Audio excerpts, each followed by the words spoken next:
महाराष्ट्र के जालना जिले में हुतात्मा जनार्दन मामा नागापुरकर शासकीय औद्योगिक प्रशिक्षण संस्था में शुक्रवार को विभागीय स्तरीय तकनीकी प्रदर्शनी का भव्य आयोजन किया गया।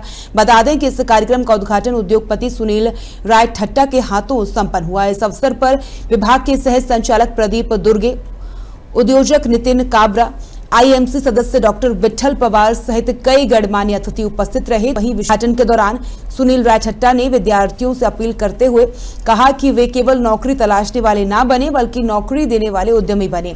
उन्होंने संस्था के माध्यम से प्रोजेक्ट्स को उद्योग में बदलने का आह्वान किया। सह संचालक प्रदीप दुर्गे ने उद्योग समूहों के सहयोग के लिए आभार व्यक्त करते हुए जालना आईटीआई को स्टील एसोसिएशन द्वारा मिले विशेष सम्मान पर प्रसन्नता जताई। इसके अलावा इस तकनीकी प्रदर्शनी में इंजीनियरिंग और नॉन इंजीनियरिंग क्षेत्र के कुल 74 नए प्रोजेक्ट्स प्रस्तुत किए गए, जिसमें विद्यार्थियों ने उद्योग आधारित और कौशलपूर्ण मॉडलों के माध्यम से अपनी प्रतिभा का शानदार प्रदर्शन किया।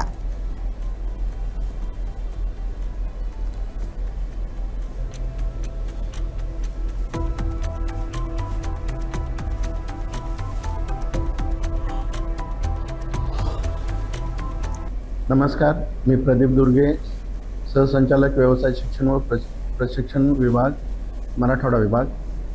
आज शासकीय उपसंस्था जालना येथे विभागीय स्तरीय तंत्रप्रदर्शन होत आहे। या तंत्रप्रदर्शनासाठी मराठवाड्यातील 8 जिल्ह्यातील एकूण 80 प्रकल्प सहभागी झालेले आहेत आणि विशेष म्हणजे हे सर्व जे प्रकल्प आहेत हे आयटीआयमध्ये ग्रामीण भागातून प्रशिक्षण घेतलेल्या विद्यार्थ्यांनी तयार केलेले आहेत। मात्र या प्रकल्पाची क्वालिटी आणि गुणवत्ता पाहता हे एक उच्च दर्जाचे असे प्रकल्प आहेत आणि हे जे प्रकल्प आहेत या प्रकल्प नक्कीच भविष्यामध्ये उत्पादन म्हणून बाहेर येतील व विद्यार्थ्यांना एक उद्योगपती बनवतील।